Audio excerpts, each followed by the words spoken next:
8 horas em Campos, de volta com o Folha no Ar ao vivo pela Folha FM 98,3, comemorando 3 anos essa semana por conta da pandemia. Não tivemos, né, o show do Zé Ramalho, né, no segundo aniversário, nem no terceiro, que foi 28 de março, no dia exato, mas agora sim, graças a Deus, com um pouco mais de flexibilização, né, teremos aí o show do Zé Ramalho neste sábado próximo, na boate Multiplace, com organização, realização e toda a responsabilidade pelo show da Exes Produções, e o apoio é do Grupo Folha da Manhã de Comunicação. Voltamos ao vivo com Proteus, Serviços de Saúde e Medicina Ocupacional, qualidade certificada ISO 9001-2015, Unimed Campos, cuidar de você. Esse é o plano. Laboratórios Plínio Bacelar, 80 anos de tradição, e agora com Plínio Bacelar Vacina. Programa de hoje tem a honra de receber aqui o nosso guru da justiça eleitoral, das leis eleitorais e tudo mais que a gente abusa, e ainda estou querendo colocar o nosso querido João Paulo para cantar. Aí também é demais, né? Mas... Aí também não, né, João Paulo? A gente pode jogar um futebol, jogar uma bola, mas aí não. Bom, João Paulo e meu caro Arnaldo, a você que nos acompanha, eu deixei uma pergunta no bloco passado sobre a questão, e até fiz uma alusão aqui ao Código Penal, devidamente corrigido pelo Dr. João. O Código Penal brasileiro é muito discutido, algumas coisas que precisam ser revistas e, enfim... Trazendo para a Câmara Municipal de Campos, para o regimento interno. Chegou-se até, né, Arnaldo? E aí você pode me ajudar a falar em reformulação de alguns pontos, alguma coisa. Quer dizer, a lei é viva, né? Ela está sempre mudando, alterando. Eu não conheço a íntegra desse regimento, e também se conhecesse, não sou nenhum técnico, talvez não valeria lá grandes coisas.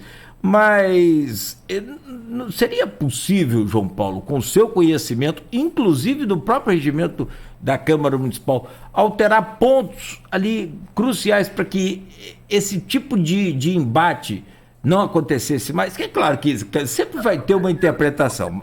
Se houvesse interesse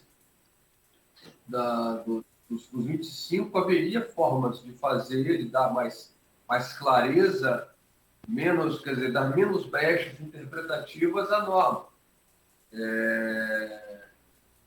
Seria muito mais simples, seria bem simples se ele dissesse, olha, nessas hipóteses aqui, por exemplo, em que o vereador fizer proposições, o rito vai ser estritamente esse. Então, assim, é possível que se faça essa alteração e essas mudanças, tornando mais clara a legislação. Porém, nesse momento de embate, é impossível fazer. Se eu for levar lá, os 13 vão dizer que eu preciso alterar dessa forma, e 12 vão dizer que eu preciso alterar daquela outra forma, e aí nós não chegaremos no consenso, obviamente a maioria vai prevalecer. Então, hoje, pelo contexto atual, pela divisão existente ali dentro, eu não vejo chance disso acontecer, não. Eu tive conversando com os procuradores da casa, João, e conversamos com o Fábio também aqui sobre isso.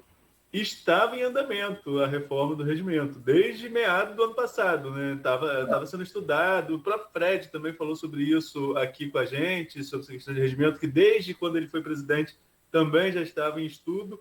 Mas você acha que nessa conjuntura é impossíno? No atual cenário especial, os artigos que estão sendo objeto de discussão, eles não vão ser tão simples de serem mudados.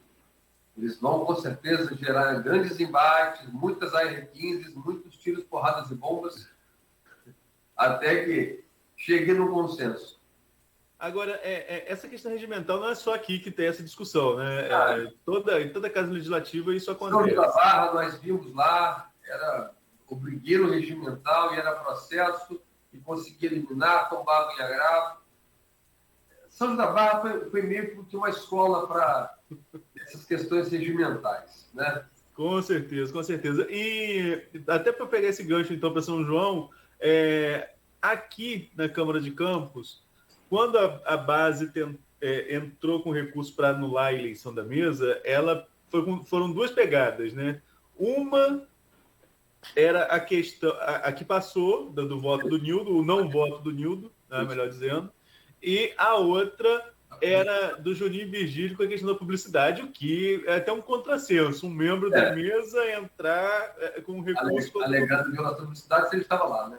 Se ele fazia parte da própria mesa. Bem, essa não passou nem mesmo pela questão interna. Em São João da Barra, a base governista que perdeu a mesa também, a base tenta anular a eleição com esse fundamento da falta de publicidade. Você acha que tem pegada ainda no jurídico essa questão? Eu cheguei até a ver essa questão da Câmara de São João da Barra. Houve lá a convocação, só me engano, de um dia para o outro. Mas o detalhe é que todos foram. Existe uma máxima também jurídica, de origem francesa, que diz o seguinte: pas de nullité sans risque. Quer dizer, não há nulidade sem prejuízo. Então, essa que é a lógica. Se os caras entendiam haver um vício, eles precisam provar naquilo que o vício lhe prejudicou, como forma de obter a nulidade. Então, essa que é a lógica do direito. Quer dizer, não basta eu ser vítima de um vício. Eu preciso provar que aquilo me foi prejudicial. Mas, não houve citação, mas ele foi, em tese, supriu a citação. Supriu o vício. Por exemplo, é a mesma lógica de processo civil. Se o réu não é citado, mas contesta, não há vício. Se há um ato processual, quer dizer, se a parte fica sem advogado, mas o juiz nomeia para ele um defensor que faz uma defesa brilhante, está suprido.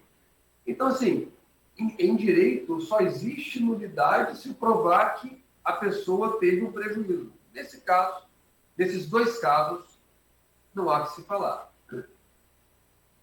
Agora, essa antecipação de eleição, João, aí vamos mais para analista do que para advogado. Essa questão de antecipação de eleição da mesa são decisões das próprias mesas, né? E, normalmente as mesas que fazem isso são porque estão seguras da vitória. Muito importantes quanto ao resultado. Não foi o que aconteceu em Campos. Tivemos uma reviravolta, talvez por isso... talvez, com certeza por isso estamos vivendo toda essa celeuma aí em relação a contestações de regimento, contestação de resultados, enfim. Faltou habilidade política no seu ponto de vista nessa jogada? Queimou cartucho em colocar essa eleição para a mesa tão antecipada? Sobretudo em um ano eleitoral, quando as forças começam a se projetar já de uma eleição estadual, federal, né, de deputado estadual e federal, começam a se projetar também para 2024? Então, se você, com certeza, um erro de estratégia, tanto em Campos, quanto em São João da Barra, quanto em outras tantas câmaras aí, que a mesa, antevendo um resultado, startou o processo de eleição e depois se deparou com um resultado totalmente diverso daquele que ele estava esperando. Então, com certeza, erro de estratégia grosseiro, imperdoável, indesculpável, que não tem como você contornar. Isso daí nós vimos, por exemplo, com o Marquinhos e vimos também, por exemplo, com o seu Marcos lá atrás. Quando o seu Marcos foi eleito presidente da Câmara, governador, o prefeito Mocaibe, na época, e fez de uma forma se construindo uma aliança e a mesa encampou e foi. Então, assim, conflitos de estratégias e aquela melhor estruturada, melhor montada vence. E, embora data máxima venha, se há um culpado aí, em tese, seria o Fábio. Mas também, você lembra, eu não acompanhei o período de Mocaibe aqui. Não lembro do Mocaibe prefeito, não acompanhava o noticiário de Campos com tanta frequência. Mas eu sempre falo que questão de peso e contrapeso de força política. Campos já teve 2 governadores, os pais do atual prefeito. Mas por ser governadores, eles não poderiam, chefes de executivo, né, eles não poderiam botar a cara na reta de uma briga política, porque se queimariam institucionalmente. Era o governador brigando com a cidade. Embora tem gente que diz o que aconteceu na época de Arnaldo, também não acompanhei. Agora, o contrapeso que o Rodrigo tem enquanto deputado e com a força que tem de ter sido secretário de governo, não queima o governador. O governador tem relação com o prefeito e Rodrigo continua com um grupo que é oposição ao prefeito. Sim. Esse contrapeso também não influencia demais no andamento dessas decisões, não? Não tem a oposição mais força do que teve em qualquer outro momento político de Campos? A oposição hoje é a oposição talvez porque tem um aliado de peso. Acho que a lógica toda é essa. E por mais que hoje a figura central seja o Marquinhos, se você voltasse aí 4 meses atrás, não era. O líder a liderança era dividida entre Elinho e Nildo. Marquinhos acompanhava e, a princípio, se a gente fosse fazer uma aposta 4 meses atrás, Elinho presidiria a Câmara. Ou Elinho seria o candidato da oposição para presidir a Câmara. Nildo concorrendo com ele. Então, assim, mal ou bem, o desgaste foi todo em cima desses dois. Marquinhos meio que ficou de lado. E na hora H lá, foi o nome mais leve, pelo menos foi isso que eu entendi, eu vim interpretar, para ser indicado para ser vereador. Né? Então, acho eu que a estratégia funcionou, deu certo, e hoje aí, dos 13, o Elinho, que se liga a Rodrigo, nosso aqui, deputado assim, estadual, e talvez hoje o principal candidato da região, do estado, talvez aí com uma possibilidade de votação recorde dessas eleições, e uma figura que vem crescendo politicamente, cada vez permitindo galgar espaços mais elevados. Tem uma pergunta aqui do Edmundo Siqueira, meu caro João Paulo. Ele mandou, não sei se mandou para o privado também do Arnaldo, mas está aqui, ó. Ele coloca aqui: João Paulo, a intervenção do jurídico na crise da Câmara foi no sentido de considerar inconstitucional o dispositivo que prevê a cassação de vereador que falte às sessões sem justificativa. Mas isso é previsto em qualquer parlamento. O regimento não deveria prever os movimentos de obstrução ao invés de não punir os faltosos? Então, é porque a lógica do nosso regimento é que ele deveria espelhar a Constituição. A Constituição ela fala em perda de mandato se você faltar 1/3 das sessões. Então, a falta de 1/3, em tese, corresponderia a 120 sessões no ano. Foi esse mesmo caso, por exemplo, que estava discutindo com o deputado federal Daniel Silveira, porque ele em tese, foi condenado, ele foi condenado, depois anistiado,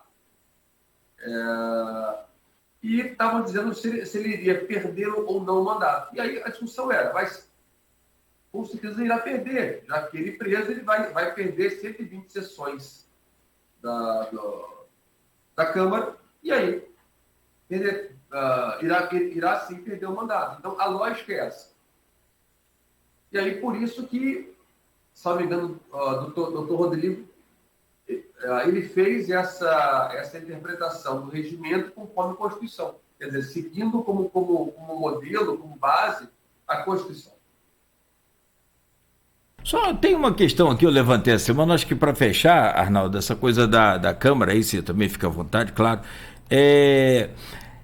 Eu acompanhei durante muitos anos, eu fui repórter setorista, né? Repórter de campo, de futebol. eu cobri o americano, depois seleção brasileira, e aí aquela coisa toda. Na época do saudoso Caixa d'Água, nosso querido Caixa d'Água, que faz muita falta pro futebol campista, até pro Goitacás, queira ou não acreditar em mim. E ali tem o seguinte, até hoje existe isso. Nas federações esportivas, qualquer clube de futebol, por exemplo, estou citando da Federação do Rio, que entra e ingressa com algum recurso na justiça comum, um processo qualquer na justiça comum, contra a federação, ele é automaticamente suspenso e até posteriormente excluído daquele campeonato, da federação, punições mais severas. O que o senhor pensa sobre essa coisa? E aí eu tento trazer, fazendo um paralelo aí, para o campo da Câmara Municipal. No esporte, a briga jurídica, vamos dizer assim, fica no esporte. Tem o Tribunal Desportivo. Na Câmara, a briga jurídica não deveria ficar só na Câmara, ao invés de contar com essa judicialização. Que não vejo nada que impeça isso, mas também não é que seja ilegal, é meio que complicado, não? Se tivesse um tribunal próprio lá deles, talvez, né? Tivesse um juízo camarário, sei lá, alguma coisa que ficasse restrito às câmaras. Mas aí não entendo que sobra o judiciário. Ele que tem que interpretar e corrigir, sanar, coibir os abusos. Aí é o que sobra. João, agora vamos entrar um pouquinho no judiciário também, parte do Tribunal Superior Eleitoral. Tem pergunta do grupo aqui, em um assunto que é polêmico e que é recente. Deixa eu só acionar aqui o grupo aqui para a gente... E é recente e vai ter repercussão, claro, nessa próxima eleição. Uma eleição que vamos falar sobre polarização lá na frente, mas é uma eleição que promete ser muito acirrada e judicializada também, né? Já temos aí vários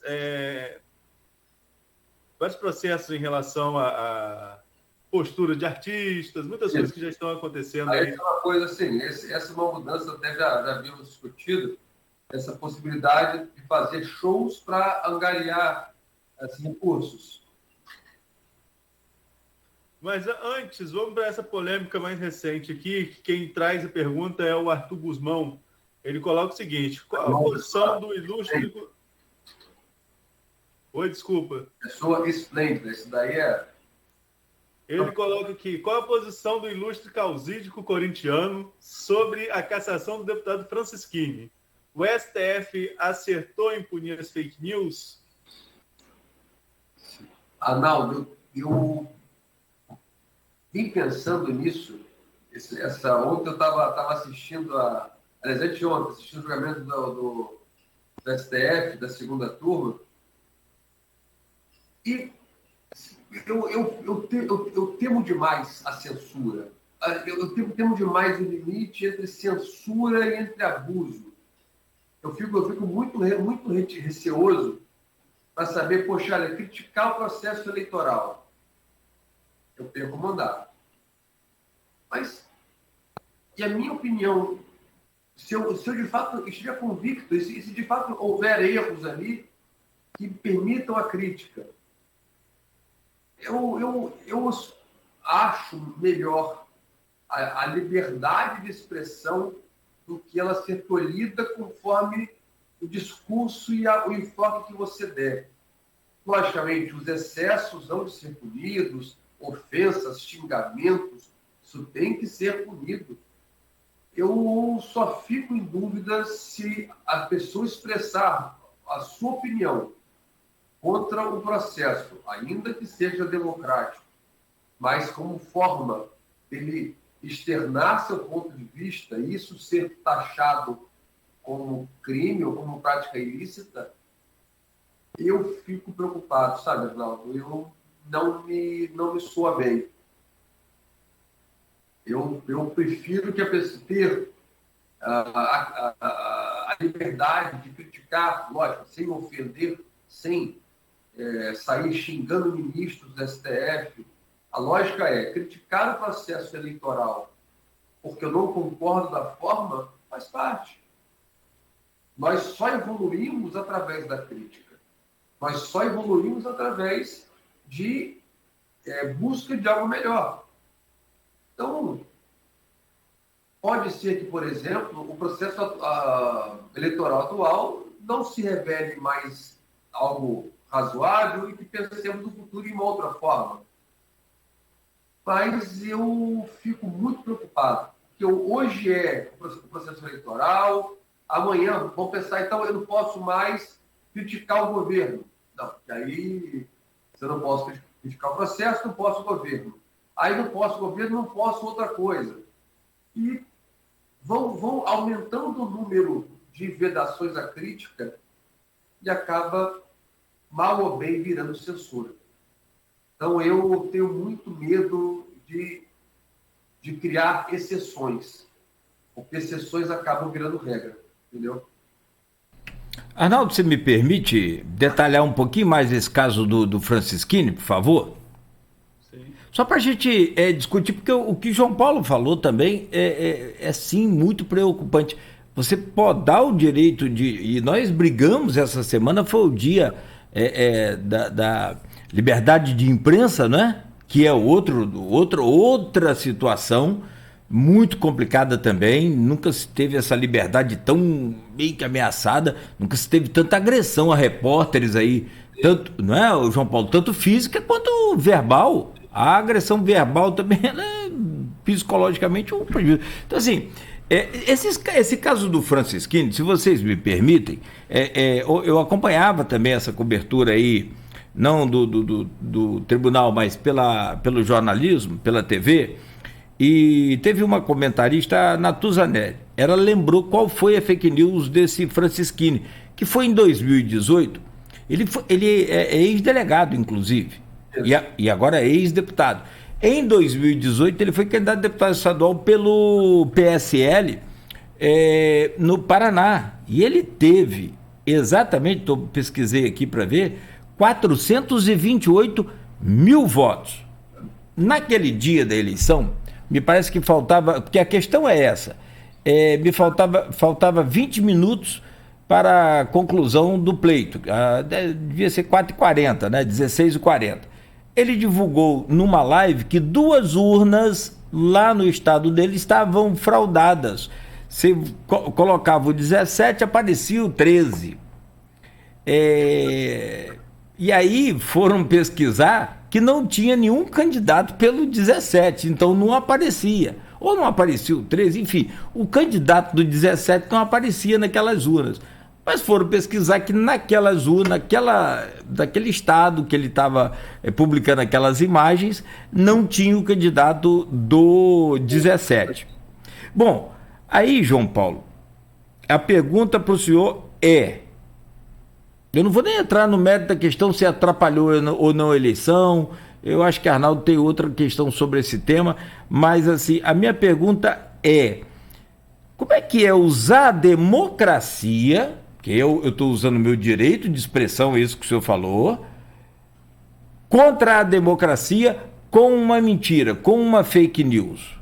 Aí o senhor não acha que tinha que haver um combate? Eu concordo com você que aí sim. As fake news já foram tidas e havidas como isso aí. Creio eu que essas eleições esse ano vão ser também nesse sentido. Teremos cada vez mais formas de coibir as fake news e com as consequências jurídicas daí advindas. Então, posso afirmar que se o candidato não se comportar, não tiver uma postura digna, uma postura correta, ele vai ficar sem mandato. Ele vai sofrer uma AIGE e essa AIGE vai caçá-lo. Então, assim, o que eu expus anteriormente é que eu fico temeroso desses precedentes de diminuição de direitos. Logicamente, havendo ofensas, havendo fake news, havendo mentiras, havendo fatos que por si só eles sejam ilícitos, eu creio que está correto, quer dizer, tem que, de fato, o tribunal atuar. Meu temor é a simples crítica feita contra o sistema eleitoral, que, em tese, está na nossa liberdade de atuação, eu posso entender que não é o mais correto, dá licença. Eu posso entender que existe um outro melhor lá na China, sei lá, é mais seguro, mas concordo com você que as fake news têm que sim ser combatidas, as ofensas têm que ser sim combatidas, os excessos têm que ser sim combatidos, e tentar separar o joio do trigo, separar a crítica da ofensa, separar o uso do abuso. João, mas nesse caso aí não cabe ao acusador o ônus da prova? Se eu não posso aqui, a gente utiliza de um meio de comunicação, a gente propaga essa informação e eu falo que a urna é fraudada. E aí, eu tenho que provar. Se eu não provo, eu não vou ter que pagar? Sim. Por isso? Sim. Concordo com você. Obviamente, quem alega prova. Se estava tão convicto de que havia fraude, disseminou essa fake news, esse fato inverídico, ele paga pelo seu ato, ainda que sem dolo. De repente chegam para ele lá, olha, tem aqui, mandaram um vídeo aqui, não sei de onde, e aperta 17, não aparece nada. Só que ele não se ateve ao fato de que lá não tinha nenhum candidato do 17. Sim. Agora, eu digo isso primeiro para também ter base para o que eu vou falar agora, que eu não estou aqui querendo defender nem acusar ninguém.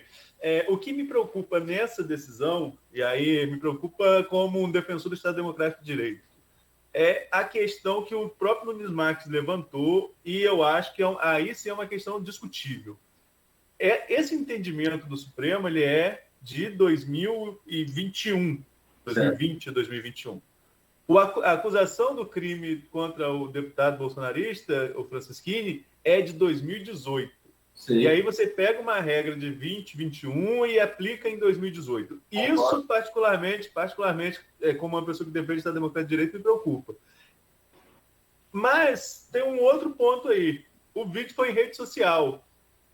Alguém pode estar assistindo esse vídeo hoje. Até hoje.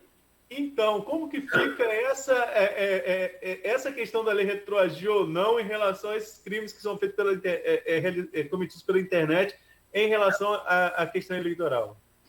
Não tem. Na verdade... Dá um programa só isso, né, João? Dá um programa só isso, em tese. A lógica nossa, a princípio, é que as normas elas teriam eficácia daqui para frente, né? É chamada eficácia ex nunc, quer dizer, de hoje em diante. Então, não tem como você interpretar um fato e querer retroagir. Porém, assim foi feito inúmeras vezes. Por exemplo, nós tivemos no passado que a renúncia ao mandato, eles não impediam, eles impediam o impeachment. Lembra disso? Que foi até assim com o Collor. E aí depois o STF disse, não impede, não. A partir de hoje eu estou pensando assim, e retroagiu e se aplicou a ele. Desculpa, teve o caso daquela sanguessuga, vários deputados pediram para sair sem... É isso aí. Então, assim, é meio que uma insegurança jurídica que nós já vivemos há anos. O STF não tem esse pudor de achar que é só dali para frente. Vamos aqui modular os efeitos. A partir de hoje, quem fizer errado está punido. Ele já sai interpretando a norma vigente e aplica de imediato. Então, já é meio que uma rotina que a gente já está acostumada a viver. Paulo, pois é, são 8h29, a gente precisa fazer um novo intervalo e vamos pegar também, claro, uma impressão sua quanto às eleições estaduais, sobre essa questão toda desse tabuleiro, uma análise aí dessas peças todas, até como, não só como jurista, mas também como um formador de opinião, o senhor que colabora de forma assim essencial nas nossas coberturas aqui das eleições, sempre, né? Já tivemos casos aqui que o senhor atuou de forma fantástica, né? Me lembro aqui, teve a doutora Maria Tereza Guzmão, deu voz de prisão, um repórter nosso, que a rádio havia sido retirada do ar por conta de uma entrevista que eu tinha feito aqui com aquele Zé Maurício, lembra, Linhares? Eu bem. E o senhor, com menos de meia hora, conseguiu, 2 horas, 1 hora e pouco, conseguiu também fazer a reversão do caso e tal. Enfim, nós temos uma estrada muito longa nessas coberturas de eleição. Agora, eu estou desconfiado que esse ano também, mesmo que seja para governador, que é uma eleição um pouco mais fria, né, do que aquela para prefeito, acho que vamos ter uma eleição. Essa vai ser animada. Animada, né? Estão surgindo novos candidatos. Então, quando aumenta a disputa, a gente tem mais emoção, um negócio mais animado. Também no âmbito. Senado já está meio que definido, né? Eu não sei se o André Cirino vai ter condição de enfrentar o Romário. Hoje o Romário está meio que isolado. Eu tenho minhas dúvidas quando o Silvio botar o bloco na rua pelo poder de articulação, mas... Não, concordo com você. Mas a distância está grande. O Senado os 3 filhos. Há quem aposte, e aí não estou falando de eleitor que é apaixonado por político, eu estou falando de analistas políticos também, assim como o senhor faz aqui com a gente, de que o presidente da Alerj hoje, o siciliano, ele, mal comparando, vai ser um Witzel aí nessa eleição para o Senado. Há quem aposte nisso. Eu confesso que andei vendo umas reuniões aí do próprio deputado siciliano. Sinceramente, teve uma em Magé que, meu Deus do céu, parecia astro pop. Muito, muito bem articulado, muito bem. Vamos aguardar. Mas tem uma coisa também que a gente vai conversar no próximo bloco, né? Já fazendo um gancho. A eleição presidencial ela vai interferir em todos os estados. Agora, no Rio de Janeiro, parece que vai ser muito, muito influenciado. A eleição vai ser muito influenciada pela questão nacional. Tanto pelo fato de ter candidato do PL, ter candidato do PT, o Fábio Bolsonaro está ligado aqui, Lula vai fazer campanha aqui, enfim, mas isso a gente conversa no próximo bloco. Perfeito. Bom, 8h33 em Campos, hoje com João Paulo Granja, advogado com vastíssima experiência nessa área eleitoral, comentando conosco aqui, dando uma palha do que vai, uma palhinha, né, do que pode ser essas eleições aí. Vamos aguardar para ver. Já tem uma série de estratégias dos presidenciáveis traçada aí com a Polícia Federal, no sentido de manter a segurança dos candidatos. Há uma preocupação muito grande com essa animosidade toda, essa polarização toda, que nós nem falamos assim tão claramente, né? Podemos falar sobre isso. Enfim, e você que vai participando aí conosco nas redes sociais, interagindo, a gente está acompanhando aqui também. Assim que encaixar, a gente coloca também a sua posição, a sua pergunta aqui.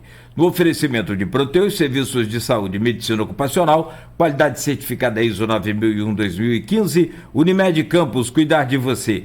Esse é o plano. Laboratórios Plínio Bacelar, 80 anos de tradição, e agora com Plínio Bacelar Vacina, para você ficar em dia com o seu cartão de vacinação. Voltamos em instantes. Estil é com a Terra Mar.